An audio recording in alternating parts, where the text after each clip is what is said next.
Es zischt und knallt, funkt und scheppert. Der Allgäuer Kuhschellenschmied Angelus Höbel macht aus Stahlblech den Sound des Allgäus. Die Schelle, die wir jetzt hier machen, das ist ein Bumpel. Den Klang, den kannst du ja auch verändern. Umso größer, umso tiefer wird es. Und die Form muss halt passen, muss ins Auge stechen. Wenn ich sie jetzt nicht so mache, der hat es glaube ich auch keiner kaufen.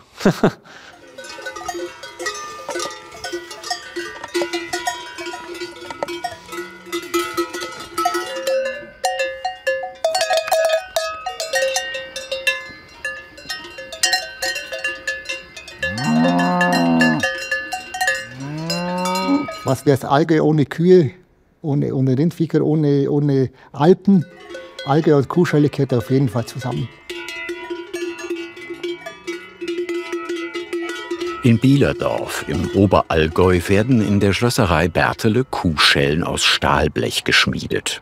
Eine Kunst, die nicht mehr viele beherrschen. Wenn Lorenz Berthele über seinen Mitarbeiter Angelus Höbel spricht, dann tut er das voller Hochachtung. Der Schlossermeister selbst hat, wie er sagt, in seinem Leben vielleicht erst 2 Schellen gemacht. Ich habe das Talent nicht dafür. Das Feintuning macht er. Das, was er jetzt macht, das Reihauer, das Presser, das Rausschneider. Doch der Reihe nach. Angelus Höbel ist fest mit den Allgäuer Traditionen verwurzelt. Man muss nicht jedes Wort verstehen, um zu bemerken, dass Kuhschellen seine Passion sind. Was wir jetzt da machen mit dem 2 mm Blech sind Pumpler. Angelus Höbel sagt eben Bombel zu dieser Schelle. Eine Kuhschelle als Kuhglocke zu bezeichnen, wäre ein Fauxpas. Die Schmiede legen großen Wert auf den Unterschied. Schellen sind aus Stahlblech geschmiedet und Glocken sind gegossen. Für seine Schelle nimmt Angelus Höbel ein 2 mm dickes Stahlblech und schneidet erst einmal mit dem Plasmaschneider auf dem Schneidetisch über einem Wasserbett mit der Schablone die 2 Hälften der Schelle aus.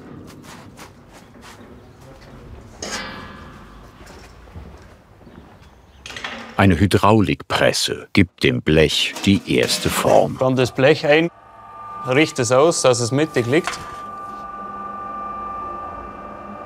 Und mit dem Niederhalter mache ich sie fest. Wenn ich das nicht machen würde, dann würden da Wellen kommen oder und Knicke und was weiß ich. Und dann haben wir Überlappungen da und das wollen wir nicht.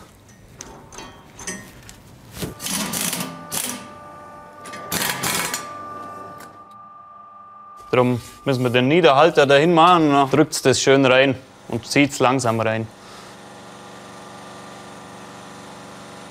Das tun wir grob vorpressen jetzt, dass es schon mal ein bisschen in Form ist, dass man sich nachher nicht mehr so schwer tut.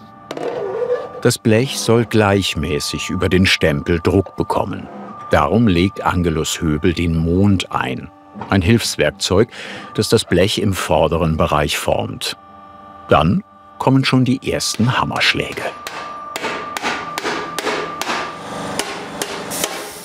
Da ist auch die Gefahr, dass es reißt, wenn man so viel reinhaut. Und reinhauen muss er noch gewaltig. Darum ist er froh über jede Unterstützung, die ihm die Arbeit erleichtert. Das ist unsere Hydraulikpresse. Das ist ein altes Mädchen, ja. Hat schon ein paar Jahre auf dem Buckel.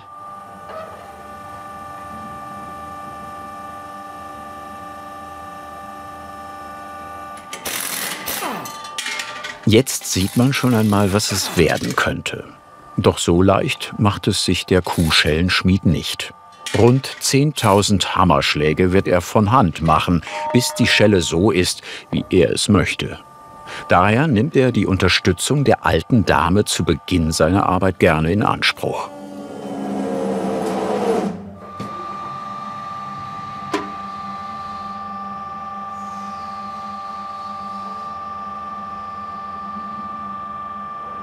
Die liegt jetzt da nicht ganz drin, da ist jetzt 2-3 cm Luft und den Rest machen wir jetzt von Hand. Genau, da haben die Kanten jetzt fast 90 Grad und die hauen wir jetzt da am Lufthammer raus auf die Ecke, dass es einfach nochmal ein bisschen höher geht.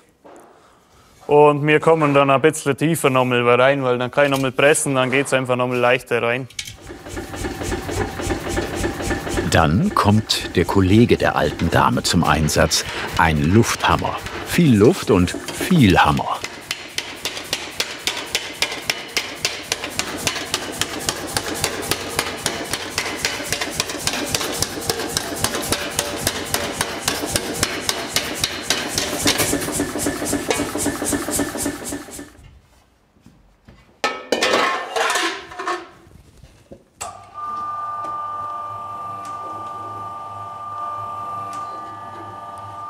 Noch einmal drückt sich der Stempel auf das Blech, im Negativ mit 100 Tonnen Druck.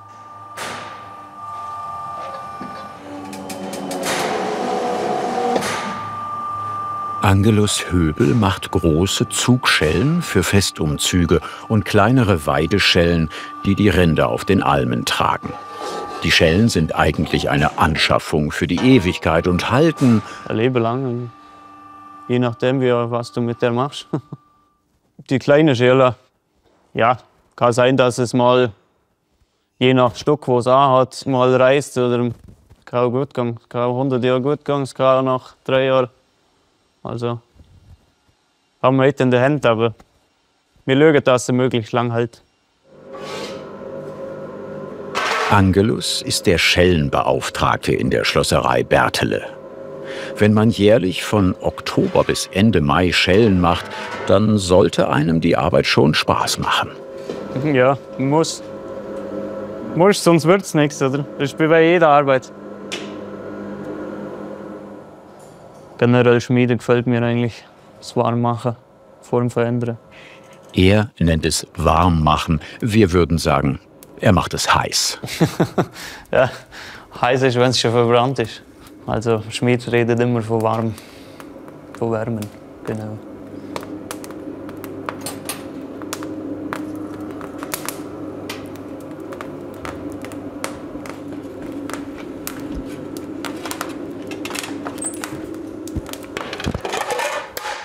Jeder Schlag muss sitzen.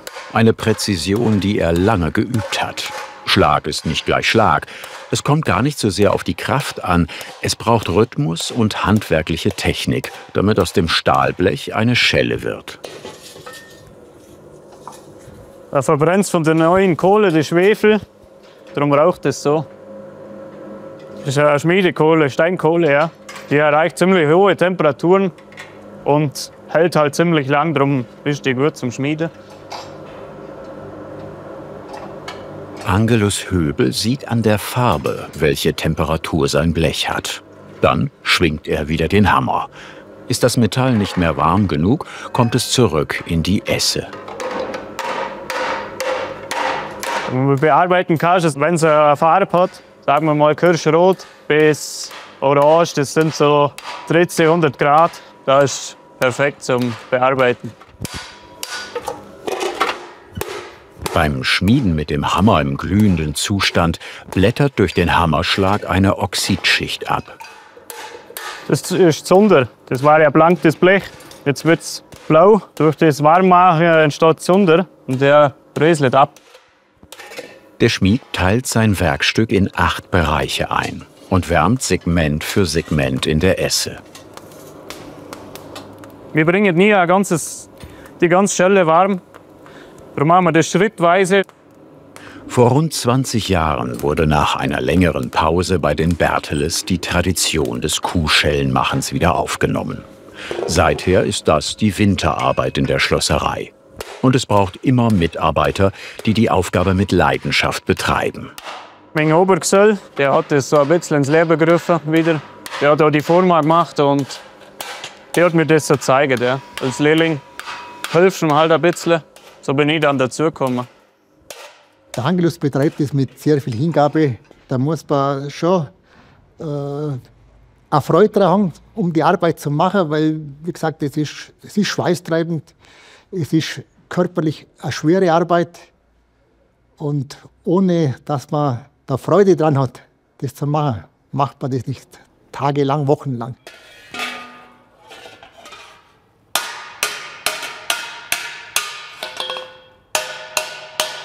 Tausende winzige Dellen im Inneren der Schelle zeugen von dieser Arbeit. Auf der Richtplatte glättet Angelus die Schellenhälften.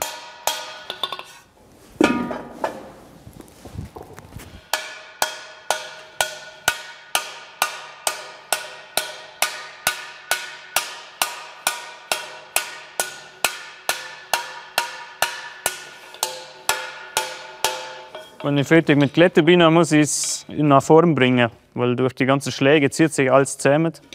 Es wird alles rund. Dann muss ich es auseinanderdrücken. Und das macht er ganz einfach mit einem Hebel und ordentlich Körpereinsatz. Gewaltig ist die Schmiedeskraft, wenn er mit dem Hebel schafft. Eine uralte Technik. Und man sieht, sie funktioniert.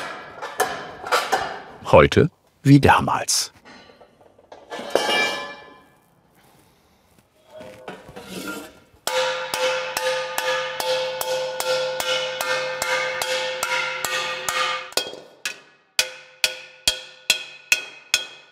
Die Glätte, die hier vorne, da sind jetzt überall Schläge drin vom Raushauen. Die wird verdichtet und einfach glatt, dass es feiner aussieht. Das ist jetzt nach dem Raushauen, sieht man den Unterschied. Das ist nach dem Glätten. Die Schellenform ist glatt, also die Hälfte ist glatt. Es sind keine Bollen mehr drin und nichts. Und wenn ich jetzt da fertig bin, dann müsste es glatt sein und schier rund. Das ist eine Übungssache und eine Gefühlssache. Zumal hast du das Hossa. Viel siehst du auch. Licht ist halt wichtig. Im Dunkeln brauchst du es nicht machen.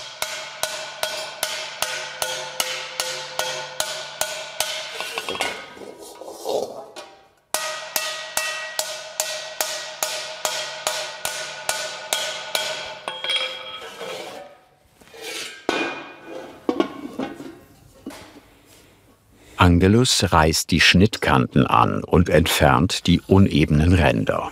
So erhält er zwei gleich große Schellenhälften, die haargenau aufeinander passen. Ja, das muss ihm auch kommen. Also, da gibt es kein Maß oder sonst was. Das machst du halt oft genug. Irgendwann klappt das halt. Das ist Übung.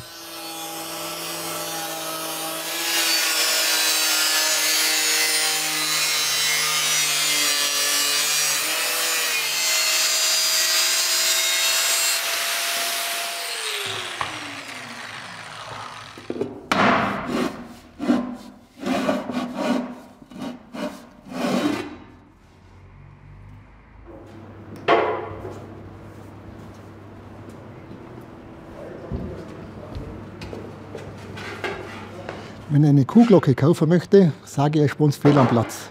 Weil es ist eine Schelle. Eine Schelle besteht aus zwei Hälften im Normalfall und wird zusammengeschweißt. Und eine Glocke ist rund und gegossen. Man kann es an der Kirchturmglocke vielleicht ein bisschen erahnen, die ist ja nur größer. Die Bombel, oder auch Froschmaulschelle genannt, besteht aus zwei Hälften. Jede alpenländische Region hat aber auch ihre Besonderheiten. Die zum Beispiel für Tirol typischen Schellen werden aus einem Stück gefertigt und sind oben gebogen. Die Schelle wird unten ungefähr 1 cm, 12 mm überlappt. Die Überlappung hat heute nur noch optische Gründe.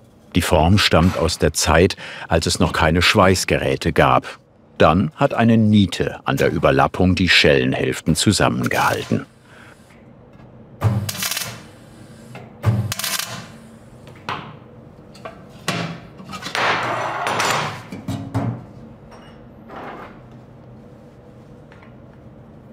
Wo gehobelt wird, da fallen Späne, und wo geschweißt wird, sprühen Funken. Beim Schweißen sind kleine Metalltröpfchen auf das Blech gespritzt, und die müssen weg.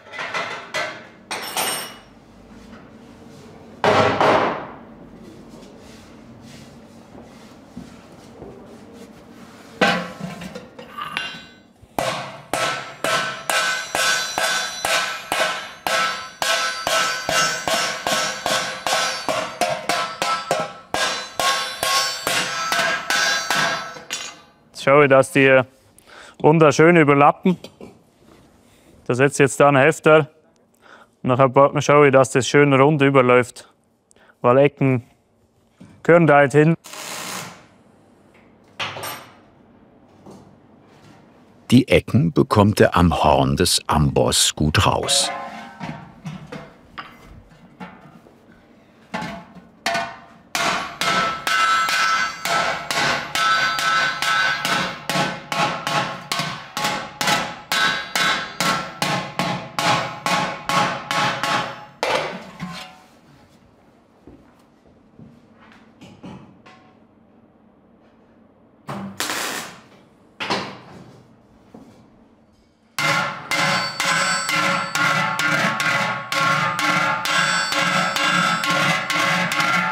Jetzt erhält die Schelle ihre typische Form mit 2 Ohren und durch einen Gegenbogen ein leicht nach außen geschwungenes Maul.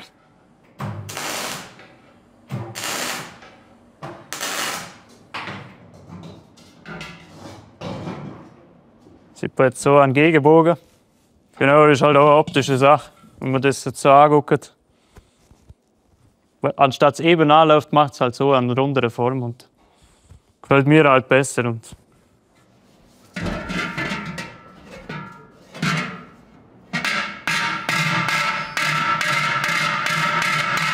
bis so eine Schelle richtig klingt, scheppert sie lange Zeit über den Amboss. Gehörschutz ist Pflicht.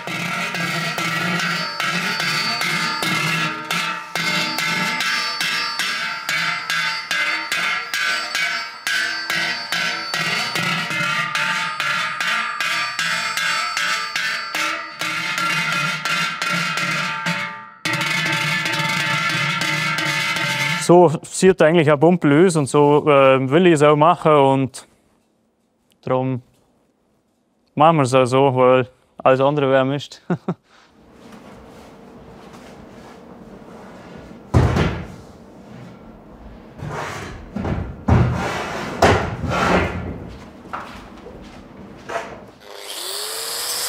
Mit dem Winkelschleifer trägt der Schellenschmied überflüssige Ecken und Kanten ab und arbeitet das Schellenmaul aus. Es hat einen schönen Klang haben, saubere. Sollte auch dann noch ein Bumpel klingen und nicht noch eine Öltonne oder sonst was. Ein Bumpel singt, schwingt schön und hat dann ein weicherer Klang. Damit die Schelle sauber klingen kann, müssen beide Hälften komplett miteinander verbunden werden. Früher wurden die Schellen in ein Messingbad getaucht und dadurch alle Nähte miteinander verlötet. Heute sorgt das Schweißgerät für eine saubere Verbindung. Angelus Höbel bereitet die Schelle darauf vor. Die geschweißten Heftpunkte müssen eingeebnet, die Schweißspicker weggeschlagen werden.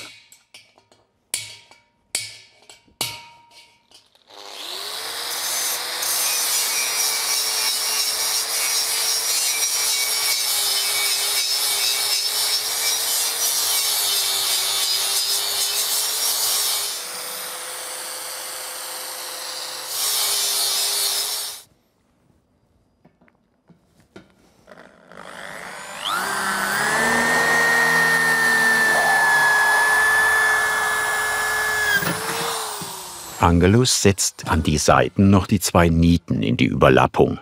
Die Form hat Tradition.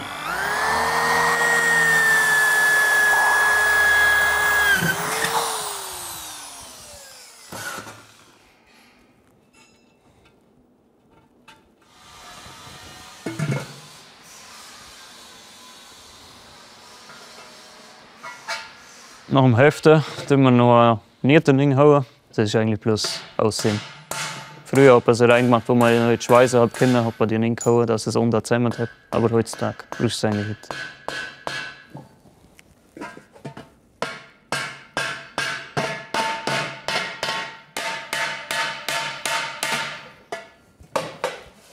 Dann geht's zum Schweißen. Nach knapp 10.000 Hammerschlägen braucht er jetzt eine ruhige Hand. Gasschmelzschweißen oder auch Autogenschweißen genannt, geht zwar langsamer als andere Methoden, ist bei dünneren Blechen aber die beste Möglichkeit, schonend mit dem Material umzugehen, da die Temperatur eher im niedrigen Bereich liegt. Die Schweißnaht muss sauber und möglichst in einem Zug gemacht sein. Angelus verschleift die Naht später nicht mehr.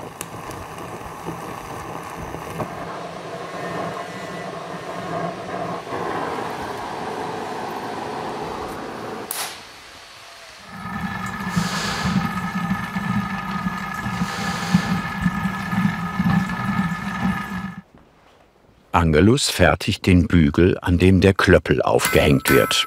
Er sagt zum Klöppel Kallen, also hängt der Kallen an einem Kallenbügel.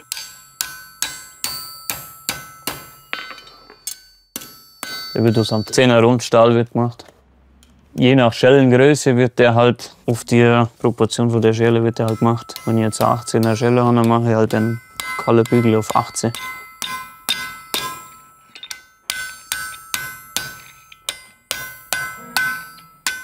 Wenn die auch ein bisschen mal runder sind oder mal flacher sind, das ist jetzt auch egal. Zu rund sollte es werden und zu flach sollte es werden.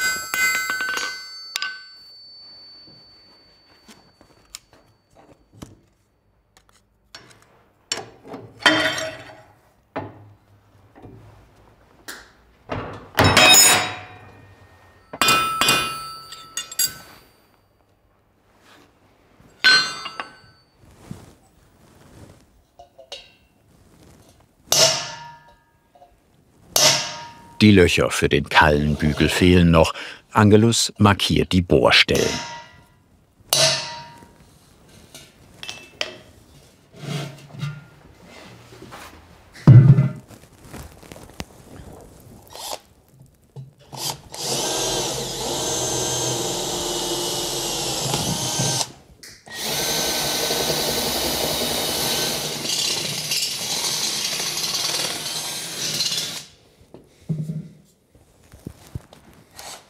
Jetzt kommt noch der Kallenbügel rein und die Hafte. Und dann ist sie so ziemlich fertig. Auf die Enden des Bügels für den Klöppel wird die Hafte gesetzt. Durch sie wird später der Lederriemen gezogen. Im Sommer betreibt Angelus Höbel gemeinsam mit seiner Frau eine Alpe zwischen der Bergspitze des Bärenköpfles und dem Gunzesrieder Tal. Von Oktober bis Ende Mai macht er aber fast ausschließlich Kuhschellen. Unterschiedlich. Zwischen bei 120 und 180. Die sind alle bestellt, ja. 120 bis 160 Schellen. Und für jede braucht er 4 bis 5 Stunden. Oft arbeitet ihm auch ein Lehrling zu.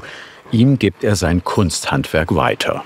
So wie ihm diese Handwerkskunst als Lehrling auch weitergegeben wurde.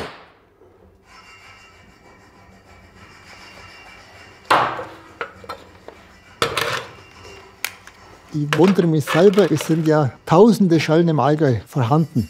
Jedes Jahr machen wir zwischen 120 und 150 Schellen und das bei dem man noch braucht. Also von dem her hoffe ich, dass es noch langsam weitergeht. Nun wird die Hafte angeschweißt.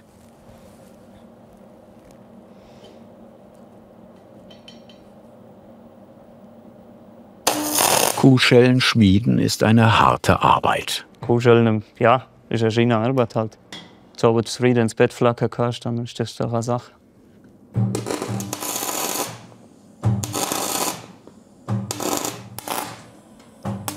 Dann warten wir, bis die Schelle mal ganz kalt ist.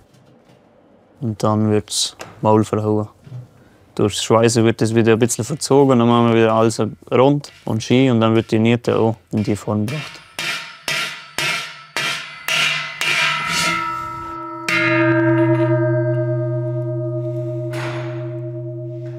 Gut. Bin zufrieden. Dann fehlt nur noch der Klöppel oder wie der Oberallgäuer sagt, der Kallen. Er muss so stark sein, dass er die Masse der Schelle in Schwingung bringt, aber nicht zu stark, damit sie das Schellenmaul nicht ausreißt. Der Kalle wird auch an der Esse warm gemacht. Das ist ein 14er Rund. Der wird nachher angeschmiedet auf 10 bis 8.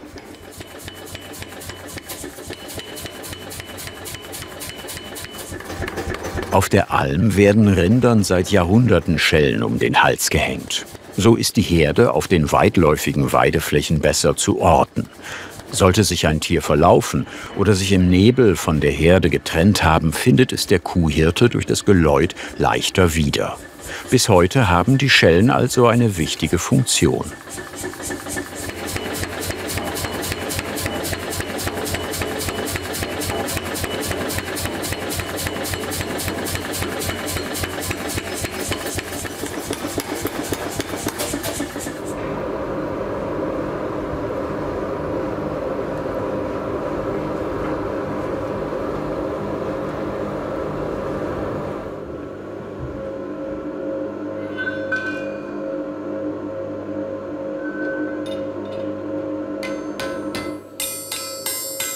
Ist der Rundstahl auf das richtige Maß geschmiedet, formt Angelus am Ende des Stahls erst einen Bogen, dann wird daraus ein Ring.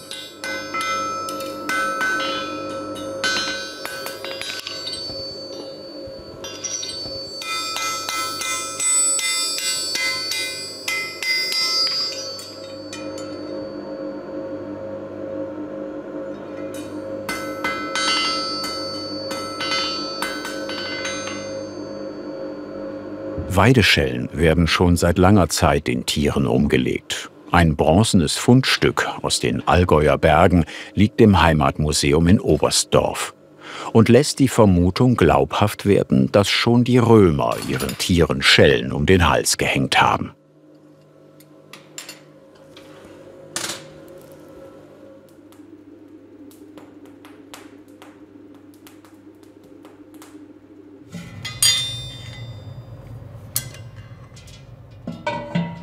Um den Ring hat Angelus einen Kunststoffschlauch gelegt, damit sich die Schwingungen des Kallen nicht auf die Schelle übertragen. Ja, umso größer ein Klangkörper du hast, umso tiefer wird sie halt einfach. Natürlich lässt sich mit den Schellen auch Musik machen. Gestimmte Schellen sind aber die absolute Ausnahme und nur für besondere Kunden. 10 Stück haben wir gemacht für so Jodelbarbies. Die 18er Zugschelle bekommt einen prächtig verzierten Riemen. Oft werden die Schellen zu einem besonderen Anlass verschenkt oder eben die Rinder beim Almabtrieb, dem Viehscheit, mit den Schellen geschmückt.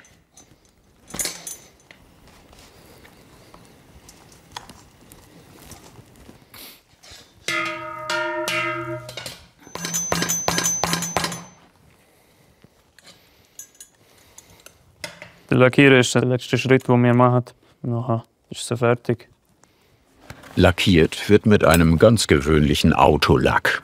Klarlack, damit sie nicht rostet und die schöne Struktur sichtbar bleibt.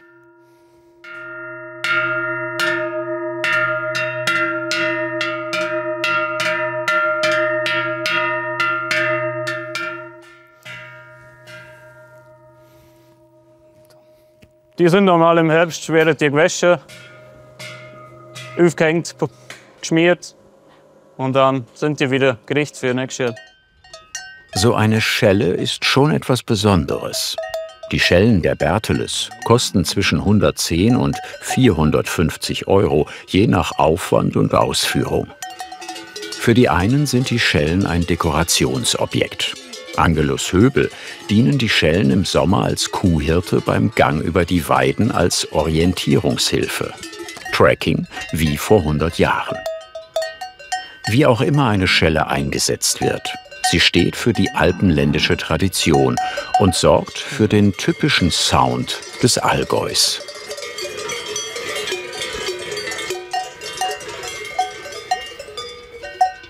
Fasziniert dich Handwerkskunst genauso wie uns? Dann jetzt den Kanal abonnieren und keine Folge verpassen.